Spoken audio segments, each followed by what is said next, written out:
Si de algo saben las abejas, es de flores. Hay de todo tipo y para todos los momentos. Lo importante no es solo su color, tamaño o forma, sino lo que hace sentir cada una. Y para esos sentimientos trabajan. Igual que el Banco Central, que trabaja para hacer florecer la economía y que sientas estabilidad. Para ese sentimiento de tranquilidad. Para ese sentimiento de crecimiento y desarrollo. Para que la primavera llegue a todos los sectores y los planes de muchos den grandes frutos. Banco Central de la República Dominicana, 75 años trabajando por una estabilidad que se siente.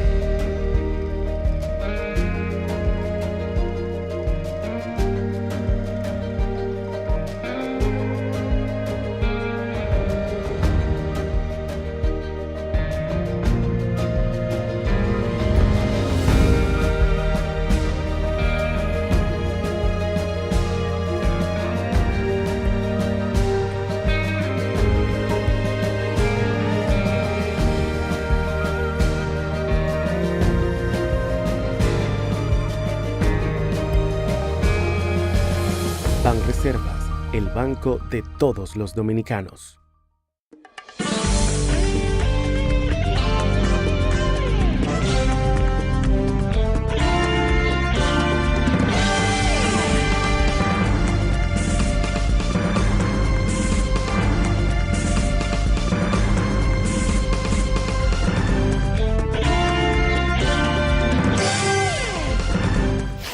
Muy buenas tardes, amables televidentes. Bienvenidos a su cita diaria, crepuscular y nocturna en Teleimpacto, que es al final de la tarde, despidiendo el sol y comenzando la noche. Ponga su caridad en buenas manos. Apoye el Patronato de Lucha contra el Cáncer de Villa González Incorporado. 809-443-8010. Ese número de teléfono no lo olvide, anótelo para hacer contribuciones a esa institución de servicio, de apoyo al prójimo más carenciado. 809-443-8010, repito. También el Hogar Escuela Santo Domingo Sabio espera por su caridad un espacio para formar jóvenes en alto riesgo, gente sin oficio y sin beneficio, pero los salesianos saben prepararlos para tener buenos oficios y tener beneficios, ellos y la sociedad. Avenida Independencia, casi esquina Avenida General Gregorio Luperón en Santo Domingo. Bueno, hoy hay dos notas luctuosas. Una, falleció Yamari Delgado Pérez, una dama, amiga de la familia mía, de mi hermana Ana Virginia. Estudiaron en Santiago juntas, hicieron el bachillerato en el Colegio Sagrado Corazón de Jesús. Yamari, una personalidad muy dedicada, trabajadora, buena amistad también con mi esposa, con Nora Cabral, y tuvimos esa infausta noticia de la muerte de Yamari, que en paz descanse Yamari, porque fue también inhumada hoy mismo. Esta tarde a las 2, si mal no recuerdo, era su enterramiento en la en el memorial, el jardín memorial, que en paz descanse Jean-Marie. Persona buena, fina dama. También ha fallecido don Federico Enrique Graterol. Vi una nota de Pellegrín, que la voy a leer, porque Pele es un hombre muy solidario. Y es, ¿cómo diríamos? Es un cerebro educado que ha muerto, porque Federico fue de esa estirpe, culta estirpe de los Enrique en este país. Familia que se ha distinguido por ser una familia de intelectuales. La gran mayoría de esa gente se dedicaron a ser gente de formación académica profunda. Y nada, por lo menos lo digo yo, nada más halagüeño para uno que coincidir con un pensamiento nacionalista como ese de Federico Enrique Graterol. Don Federico fue un hombre con firmísimas posiciones, rectísimas posiciones con respecto al nacionalismo, a la nacionalidad dominicana. Esa es la pura verdad. Entonces, me voy a permitir leer lo que escribió Pellegrín, que está muy bien, porque Pele es un hombre muy solidario y es parte de diríamos, de todo este compromiso con el país, de hombres como Federico Enrique Graterol. Partió al padre, un gran ser humano, dice Pele aquí, un dominicano de excepcionales talentos, con corazón patriótico, un pensador profundo de la dominicanidad, un filósofo y lingüista con salidas y ocurrencias inolvidables, un conversador ameno y sabio, un familiar insuperable, un amigo mayor entrañable, consejero prudente, Federico Enríquez Graterol. Una gran pérdida para la nación dominicana, más en estos momentos de duras y difíciles pruebas. Muchos sentimos la natural aflicción por su partida y nos unimos en oración a doña Josefita, querida esposa, y a todos sus hijos y nietos. Federico nos deja una obra magnífica para la reflexión sobre la humanidad y la patria dominicana, así como un buen ejemplo de vida llena de afanes y frutos gratos. Pasó por la vida haciendo el bien, hizo buen uso de sus talentos. Por eso se fue de esta tierra, pero no se irá de la memoria intelectual de los dominicanos y de la memoria del corazón de sus familiares y amigos. Que en paz descanse don Federico Enrique Graterol. Repito, es halagüeño para Manuel Fermín tener ese mismo pensamiento nacionalista, coincidir con ese pensamiento nacionalista de don Federico Enríquez y Graterol. Doña Josefina, mis condolencias especiales también, porque el mismo Federico me decía, mire, Fermín, mi esposa es fija mirando su programa, y siempre que nos encontrábamos por donde, en cualquier acto o evento que fuera don Federico, siempre me recordaba que su esposa es fiel seguidora del programa de nosotros, y eso hace sentir a uno muy bien. Lamento mucho la muerte de don Federico, un hombre serio, un hombre capaz, repito, cerebro educado. Ahí está don Federico. Esa estirpe de los Enríquez, señores, esa gente siempre distinguieron la patria en su esfuerzo nacionalista y su esfuerzo intelectual, porque hay que ver lo que son don Pancho Enrique, Federico Enrique Graterol, que es el don Federico. pero don Federico Enríquez y Carvajal.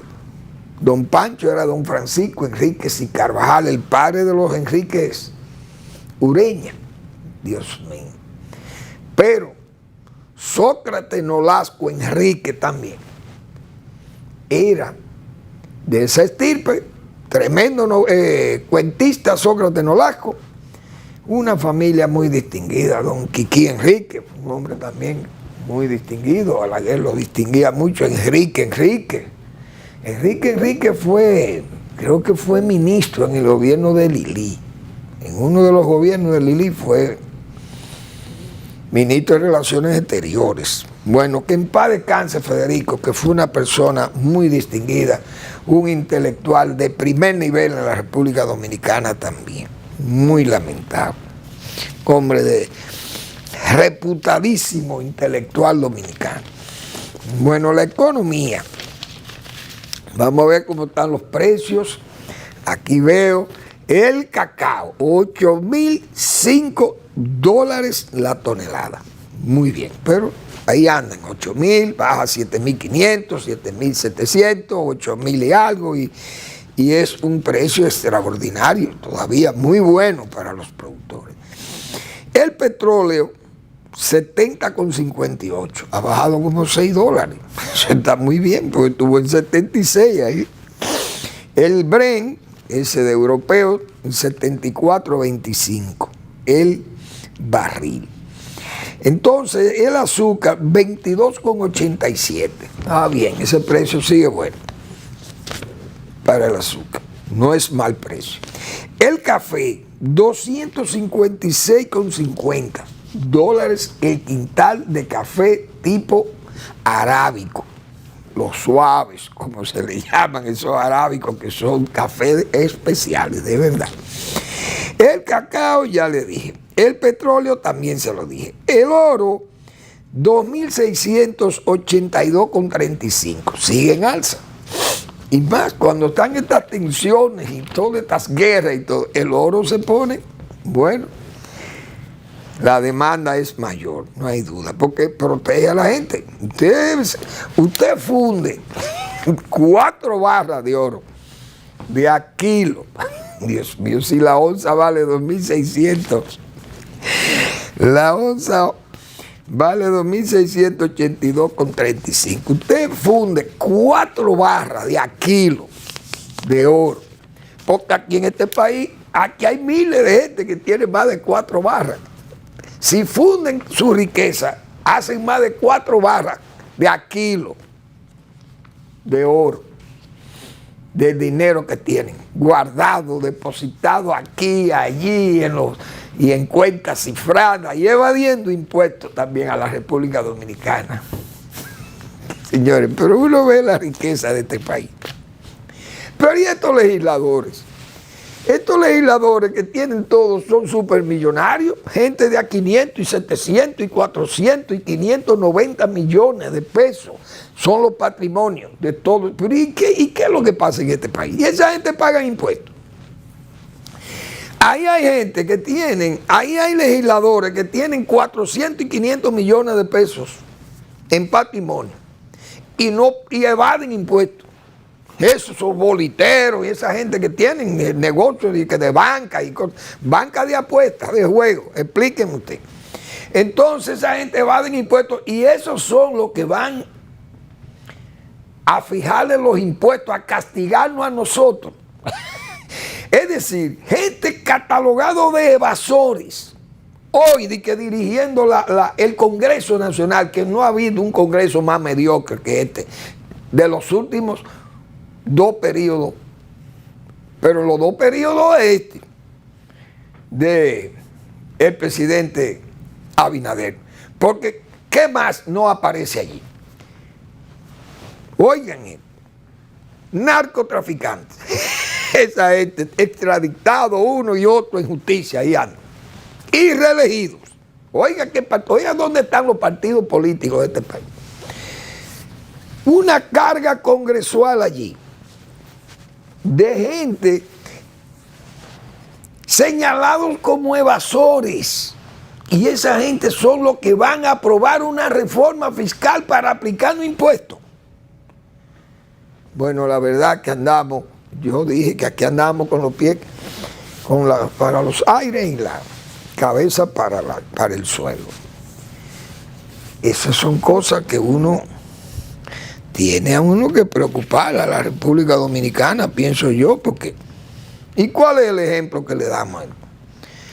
Esto es un listado que yo vi aquí, con fotos y todo, que publicó el Diario Libre, que además vi como que escribieron con saña algo ahí. Este periódico vamos a ver de qué día. Esto fue el lunes, hace 2 días. Entonces, aquí yo veo una serie de gente, que están públicos los nombres aquí, pero estos patrimonios, pero la gente es súper rica en los pueblos. ¿Y qué empresa que esta gente tiene? Todos estos diputados con 100 y pico, 200, 250, 300 millones de pesos. ¿Y quién es que valora los bienes de esta gente? ¿O es que ellos le ponen el número que le da la gana? Y esa gente pagan impuestos, pregunto yo. Tienen empresas, ¿de dónde que generan todos estos dineros? O estas riquezas. Yo creo que el Estado tiene, aquí hay que hacer un esfuerzo grande por identificar. Yo voy a decir lo siguiente. Esa reforma, bueno, vi hoy que Leonel Fernández pedía que el gobierno la retire, pero ya el gobierno está derrotado con la propuesta. La propuesta del presidente Abinader, de su gobierno, está derrotada, por lo menos como fue enviada. Y no es como tal vez ha querido señalarlo don Andrés, el administrativo de la presidencia, que dice don Andrés que la oposición está actuando en forma como dúplice, que aprobó la reforma y ahora la niega. Pero eso es un problema semántico que parece tiene don Andrés, porque la oposición puede decir, no, nosotros estamos de acuerdo con una reforma, pero no con esa reforma. Entonces hay que ver, porque se puede hablar de reforma y yo decir que apruebo la reforma y que la reforma es necesaria. Pero, ¿qué reforma? ¿Cuál reforma? Porque esta que fue enviada ahí, yo creo que ha levantado el mayor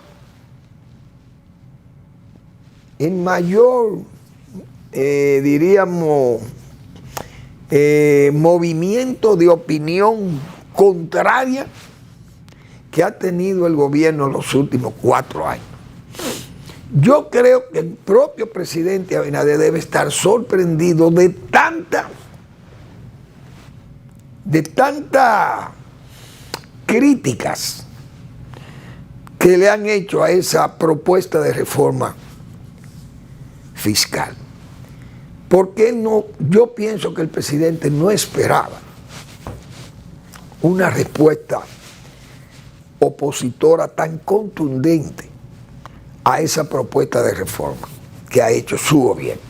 Porque es que todos los sectores han salido como al mismo tiempo, y ya esos cacerolazos, como hemos dicho, o han dicho todo el mundo, eso crea todavía más tensión y al mismo tiempo una crítica todavía más cruda desde el punto de vista de el sentimiento ciudadano ante una propuesta de reforma que lo va a castigar directamente al ciudadano medio y medio bajo y bajo, a todo el mundo, mejor dicho, a todos los ciudadanos, porque los ricos también son afectados.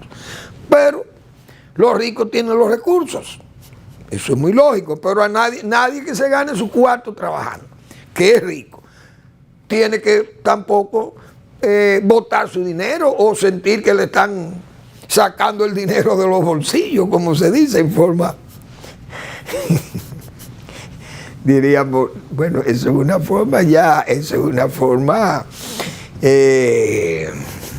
vagabunda, porque sería casi un atraco, un robo, como se dice. Pero no es así.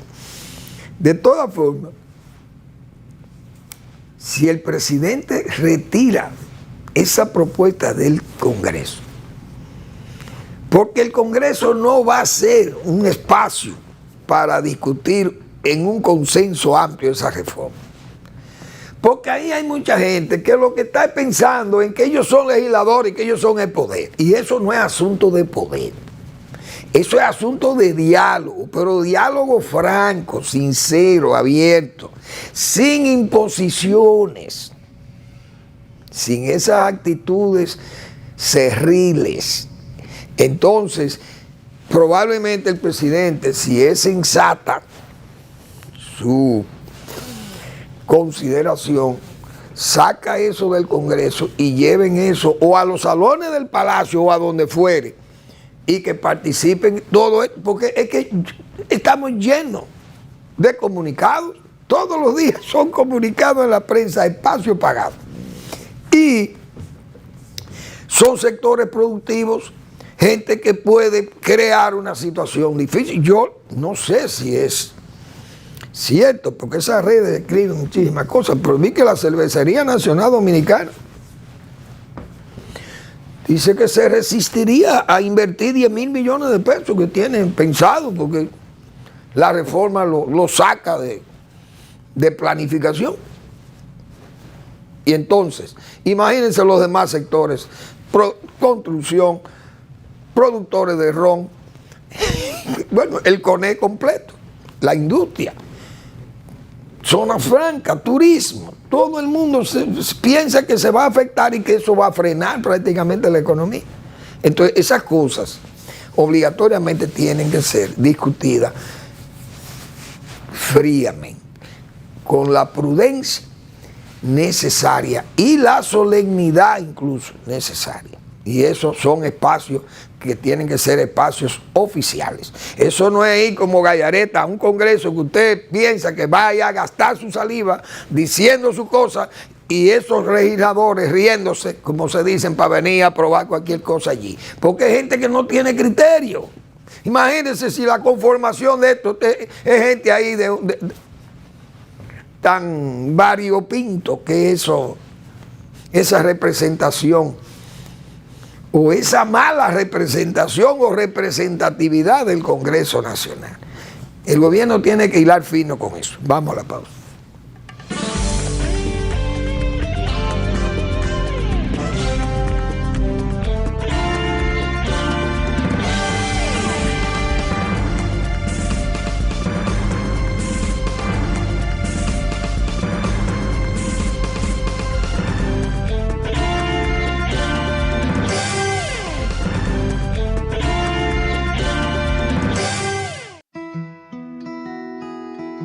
Si de algo saben las abejas, es de flores.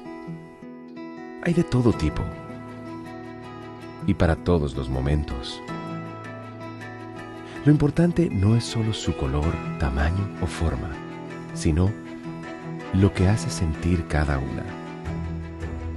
Y para esos sentimientos trabajan. Igual que el Banco Central, que trabaja para hacer florecer la economía y que sientas estabilidad. Para ese sentimiento de tranquilidad, para ese sentimiento de crecimiento y desarrollo, para que la primavera llegue a todos los sectores y los planes de muchos den grandes frutos. Banco Central de la República Dominicana, 75 años trabajando por una estabilidad que se siente.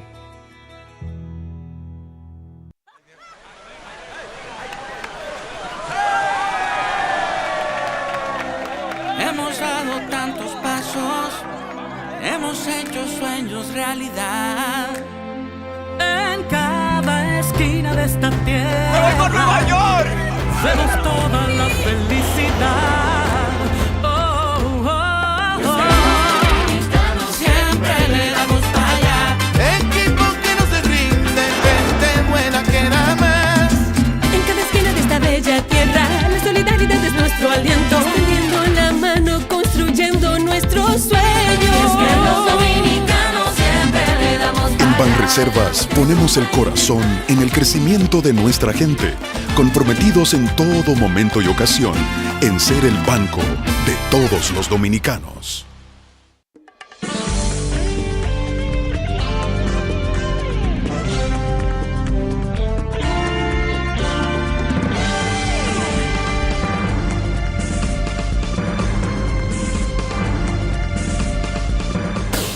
Bien, yo creo que al gobierno le está pasando con este asunto de la reforma. Decíamos nosotros, yo no sé si fue el lunes o el viernes, yo decía que el gobierno ha montado o ha tratado de montar un escenario o un espectáculo, diríamos, ya, porque esto es... cuando uno oye muchísima gente opinando y bueno, que la oposición no tiene calidad moral, y es verdad, la oposición no puede venir a decir que la reforma no era necesaria, por ejemplo. Es posible que esa sea una justificación que el gobierno ha planteado de que la reforma es necesaria. La oposición es muy difícil que diga que no es necesaria, pero no está necesariamente obligada a decir que apoye esa reforma, porque ¿quién se va a ir en contra de todos los sectores que están opinando en contra de esa reforma? La oposición no se va a suicidar. ¿Qué dice lo que digo? Don Andrés Bautista ha caído en el campo semántico con esto, porque la oposición, sí, nosotros queríamos reforma cuando éramos gobierno, muy bien, pero esta gente, principalmente el PLD, que fue el anterior, sus 20 años, pero el PLD puede decir, sí, pero esa no es la reforma que nosotros queríamos implementar, porque esta reforma acaba con todo el mundo. Y nosotros hacíamos obras y hacíamos 80,000 cosas que están ahí, dirán los PLDistas. Pero eso es los problemas de la oposición. El problema es que yo digo que el gobierno ha querido montar o implementar una revolución reformadora, y decía yo, iba a terminar en el triste espectáculo de una contrarrevolución reformadora. Y ya miren por dónde va la cosa. De que, bueno, es Leonel Fernández que ha pedido eso, que al presidente saque eso del Congreso. Y yo creo que es mejor que lo saque del Congreso por las razones que acabo yo de decir, que ese Congreso no tiene calidad, ni siquiera, no solamente moral. Ahí no hay la solemnidad, he dicho yo, como pasa con la Constitución. Ahí se ha reformado la Constitución. Y la Constitución se ha hecho en forma impositiva, de imposición del caso. Todo por capricho, por obsesión del poder, una forma lisonjera de los legisladores. Venga, manden lo que sea, que aquí lo vamos a aprobar. Entonces no hay la solemnidad allí. No ha habido una verdadera unión de voluntades, como pasó aquí en el 10, que se pasearon por los pueblos los constitucionalistas que trabajaron esa constitución, buscando la opinión de la gente. Es decir, fue consensuada. Esa fue producto de la voluntad popular, no de la imposición y del consenso, esa del 10. Pero esta constitución se vio, ahora le faltó, como yo he dicho, solemnidad, y como sin pena ni gloria ha pasado esa reforma constitucional y nadie le ha hecho caso, porque como que nadie estaba en eso. Pero la reforma fiscal es distinta, se sabe que es distinta. Ahora, ¿qué le pasa al gobierno? Lo que le pasó en los Estados Unidos en el año 1992, el candidato era Bill Clinton. Yo dije que Bill Clinton era un hombre de pueblo, de Arkansas, por ahí, fue gobernador, pero no era un hombre que tenía un liderazgo, ni en ese partido demócrata como tan grande, no sé, pero se coló, pienso yo, no por falta de talento, que él no tenía el talento y que fue como dejarlo caer ahí, como, bueno, aquí no hay quien luche contra George W. Bush. ¿Por qué? Porque Bush, el viejo Bush, George Bush, padre, cuando fue a la reelección, tenía un 90% de aprobación, óigase bien, 90%, es decir, en el Partido Demócrata cualquiera podía ser candidato, porque nadie se quiso sacrificar porque iba a perder las elecciones, pero en forma aplastante de George Bush. ¿Por qué? Porque George Bush primero liquidó la Unión Soviética. A él le tocó liquidar la Unión Soviética, cerrar el ciclo de la Guerra Fría. Pero además, la invasión a Irak, la primera guerra contra Irak, fue la de George Bush padre. Y eso fue aplastante, aquella guerra del Golfo. Un blitzkrieg. Eso fue momentáneo. Yo creo que al tercer día ya Saddam Hussein estaba vencido. George Bush fue a la reelección con un 90%, repito, de aprobación.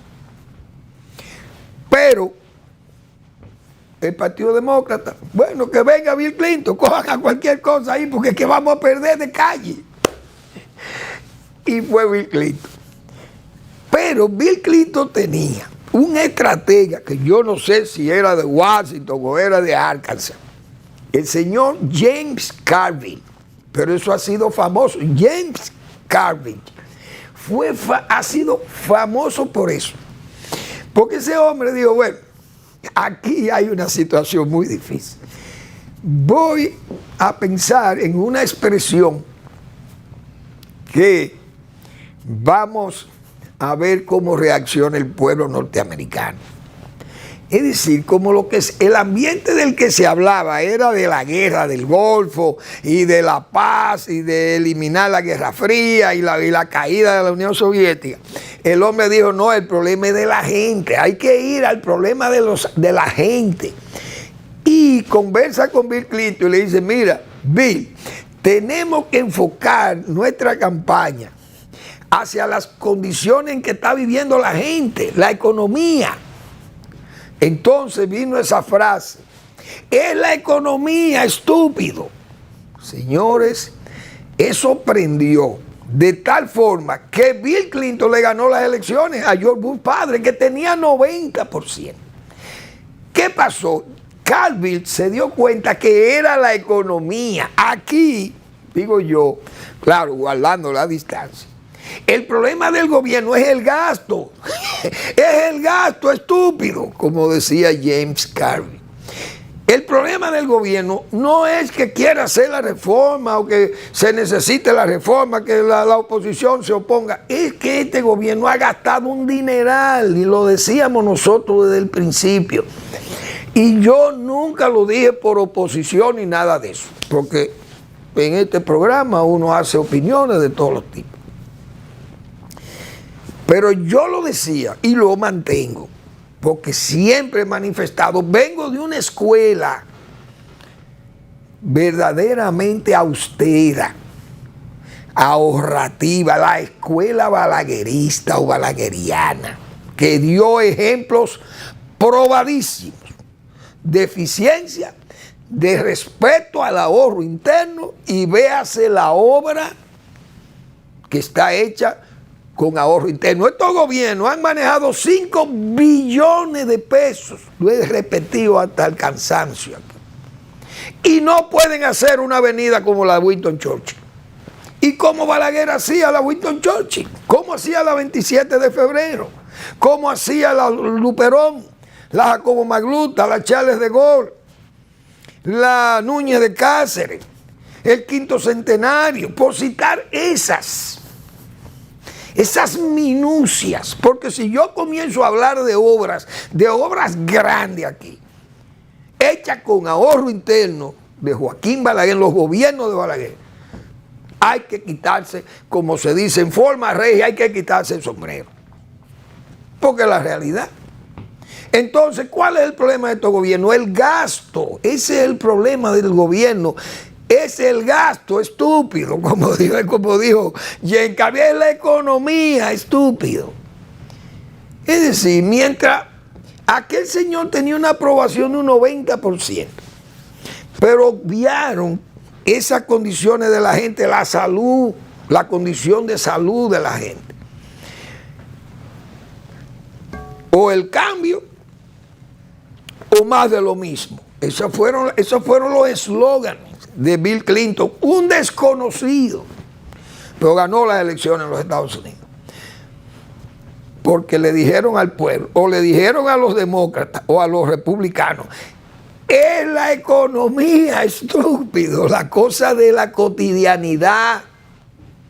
Y en este caso, esa propuesta de reforma ha fallado porque es el gasto, estúpido. Es decir, si el gobierno fuera austero, que en sus 4 años hubiera dejado un esfuerzo de capital, de inversión y de respeto por los bienes públicos, pero con un relajo, ya eso casi un relajo, un regalo de todos los bienes, dando títulos definitivos, pensiones privilegiadas, bonos en cualquier época, bonos navideños, bonos por allí, bonos por aquí, bonos educativos, bonos por 300,000 bolderas para adelante, supérate, comida, viajes. ¿Y qué? Pero usted no puede manejar el Estado así, pero eso era lo que decían. Entonces, la gente todavía no le ha reclamado al gobierno, principalmente los sectores productivos, no le van a reclamar eso, porque no se van a pelear, diríamos, con el gobierno, y se puede interpretar como político, esas cosas, no le van a reclamar, es el gasto, estúpido es el gasto, no van a decir eso.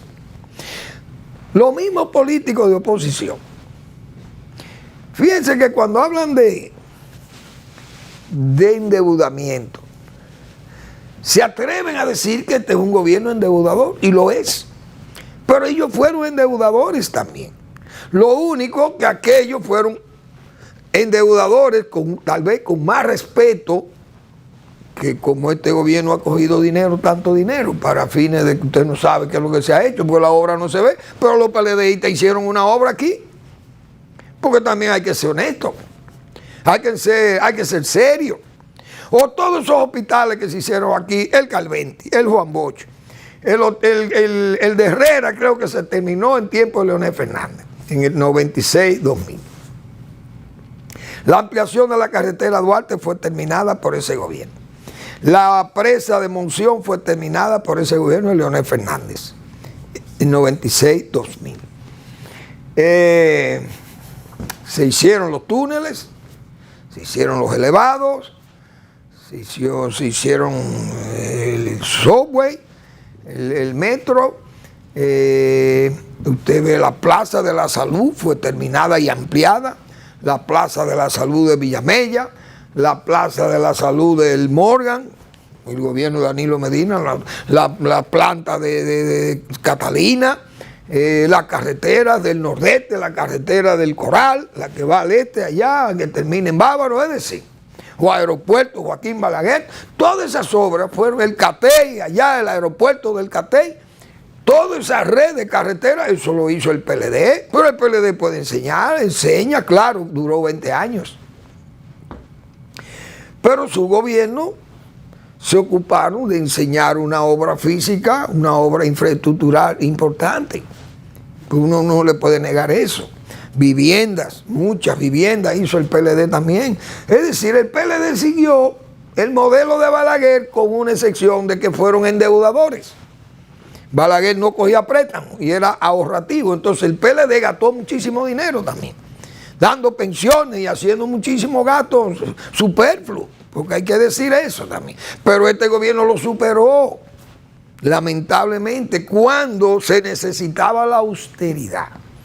¿Por qué? Porque de esa situación del gobierno de Danilo Medina no se salió cómodamente. Y había que tener algún respeto por aquello. Por eso yo digo, hago este símil con es la economía, estúpido. Aquí es el gasto, demasiado gasto ha tenido este gobierno. Y le señalan ahí la deficiencia en el manejo de las EDE, evidencia una crisis de administración enorme. Los subsidios eléctricos muy altos. Los subsidios de combustible también, porque también ese otra. También las pensiones. Esos son unos números enormes. La nómina creció en forma casi, eso es en orden bueno, ¿cómo diríamos eso? Eso es elefantiásico, monstruoso, la nómina pública.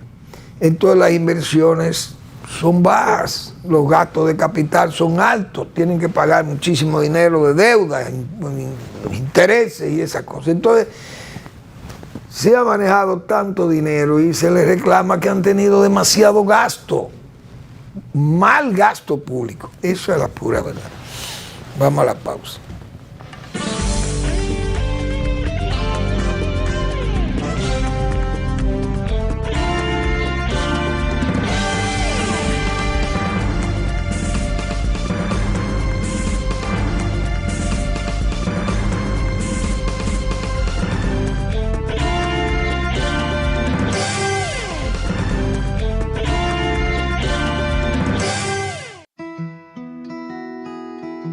Si de algo saben las abejas, es de flores. Hay de todo tipo y para todos los momentos. Lo importante no es solo su color, tamaño o forma, sino lo que hace sentir cada una. Y para esos sentimientos trabajan. Igual que el Banco Central, que trabaja para hacer florecer la economía y que sientas estabilidad. Para ese sentimiento de tranquilidad, para ese sentimiento de crecimiento y desarrollo, para que la primavera llegue a todos los sectores y los planes de muchos den grandes frutos. Banco Central de la República Dominicana, 75 años trabajando por una estabilidad que se siente.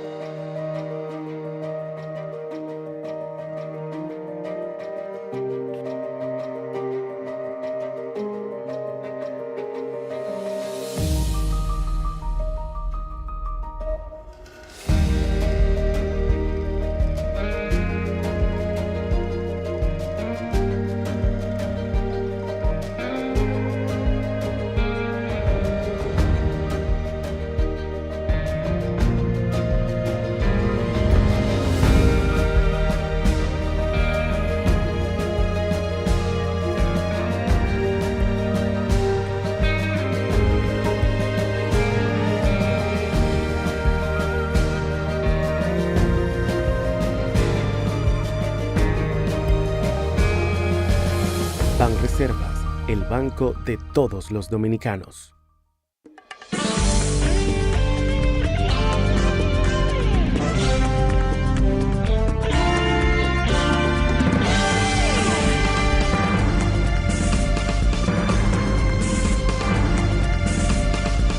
Bien, vamos a recordar, como siempre, y subrayo como siempre, que los miércoles el doctor Marino Vinicio Castillo publica su blog La Pregunta. Los últimos signos son alarmantes. Ese es el título del blog La Pregunta del doctor Marino Vinicio Castillo.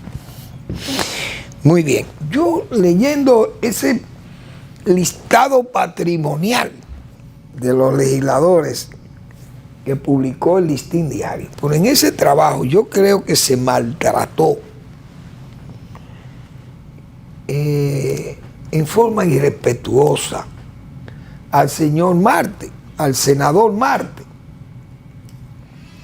al senador de la provincia de Santiago Rodríguez, porque los periodistas que hicieron este trabajo, entre la abundancia y las deudas, el panorama patrimonial de los diputados o de diputados. Este trabajo fue realizado por un equipo de Diario Libre conformado por Mariela Mejía, Henry Hidalgo y Melissa Fuertes. No sé quiénes son. Pero Antonio Marte se refirió en forma también muy destemplada, un hombre con una deficiencia, una indigencia léxica, vamos a llamarle así.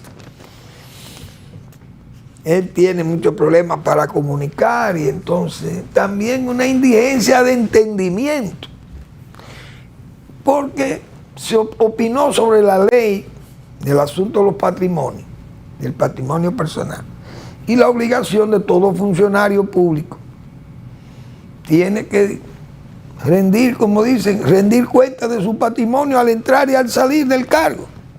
Pero eso es una ley, usted no puede conocer eso o salga del cargo público.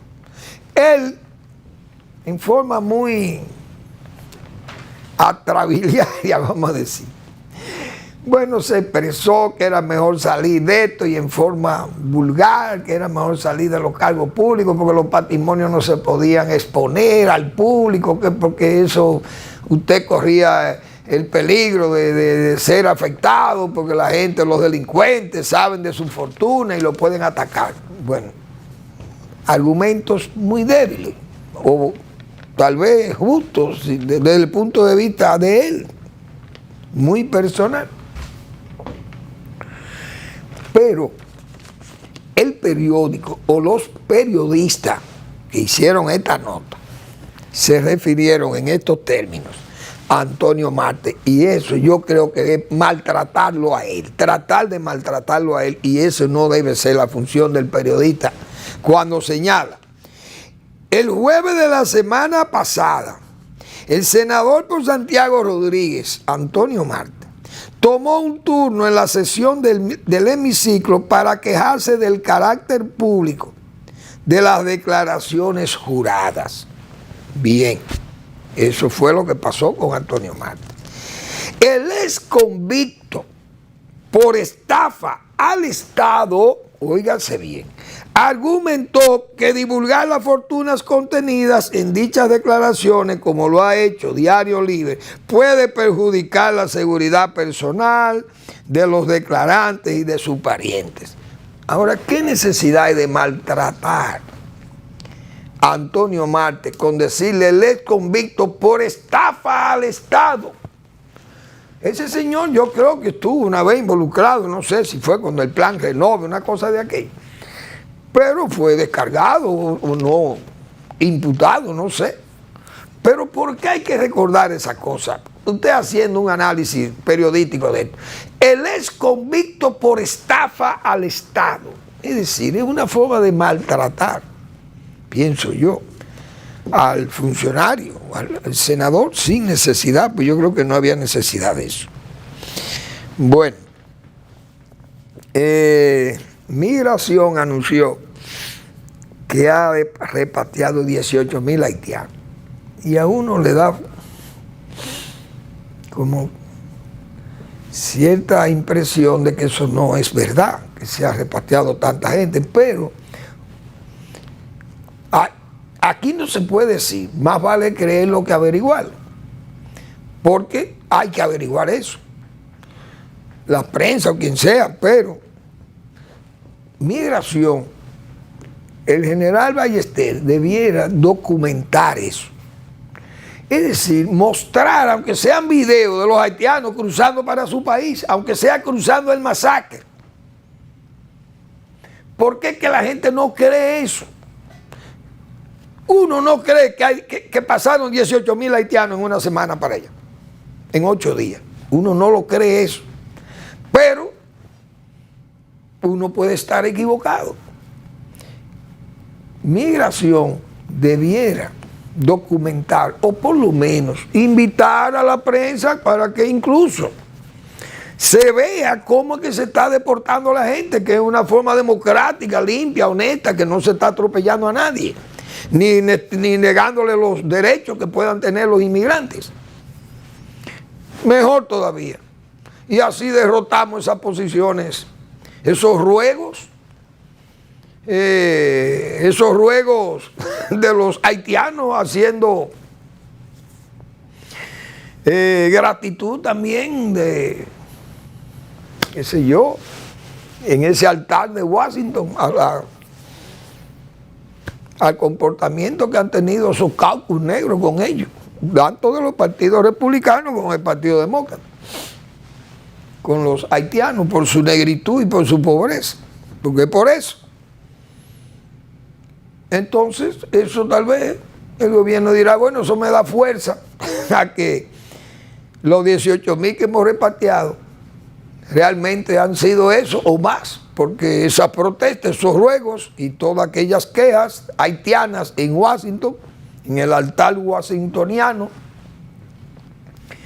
son una evidencia de que es verdad que estamos deportando eso. Pero señores, 18,000 haitianos, que eso no es nada para la cantidad de haitianos que hay aquí, pero debieran mostrar por lo menos por dónde es que están saliendo esos haitianos, porque con todo el respeto que tiene el director de migración, eso uno no lo cree. Y estamos aquí como Santo Tomás, como se ha dicho, ver para creer. Eso hay que mostrarlo, que están saliendo, mire, porque por donde se mueven 18,000 personas, la pisada se ve, como se dice, la pisada o la polvareda que dejan la gente cuando van saliendo, o los gritos, o las protestas, o los lloriqueos, qué sé yo, o las señas que hacen los viajeros, en este caso, o los repatriados, pero alguna evidencia dejan por dónde que están saliendo, por dónde salieron 18,000 haitianos aquí. Que lo digan, porque que no me pongan una foto de un mercado de eso, de Dajabón, entrando y saliendo los haitianos por ahí, porque eso es otra cosa. Es los días que no hay mercado y que están saliendo los haitianos, por dónde que están saliendo, y que se vea por dónde que están saliendo, porque no es en avión que lo están llevando a Haití, ni en barco. ¿Entiende uno? Las guaguas que están transportando, los camiones que están transportando a esta gente a la frontera, porque antes, cuando el CEA retornaba, o la industria azucarera, para referirme a los Vicini y a Central Romano, o a Gulf and Western en aquella época, esos haitianos lo veía usted pasar en los camiones, en los Super White, aquellos camiones, los catareyes, como le llamaban, de la azucarera. Iban los haitianos con todos sus ajuares ahí, sus gallos y todas sus cosas, y sus muebles. Iban montados junto con ellos en los camiones. Usted veía esos camiones cargando los haitianos y llevándolos allá. O las camionas de Balaguer. Todavía esas fueron ayer. Y se veían los haitianos transportando a los haitianos. Y el gobierno dominicano se ganaba las críticas más severas por esas camionas transportando a los haitianos, pero usted la veía. Es bueno que Migración nos enseñe eso para nosotros darle crédito, porque si no, se ve todo, como siempre hemos dicho aquí, una tramoya. Todo un movimiento escenográfico para entretenernos y hacer creer que es verdad que están repartiendo los haitianos, como ordenó el presidente, que se reparten 10,000 semanales. Repito, por donde pasan 10,000 personas semanalmente, oiga, dejan la pisada, dejan la polvareda, repito, usted lo ve. Bueno, hay que saludar los cruceros, esa inversión, esa decisión del gobierno de desarrollar Pedernales, excelente.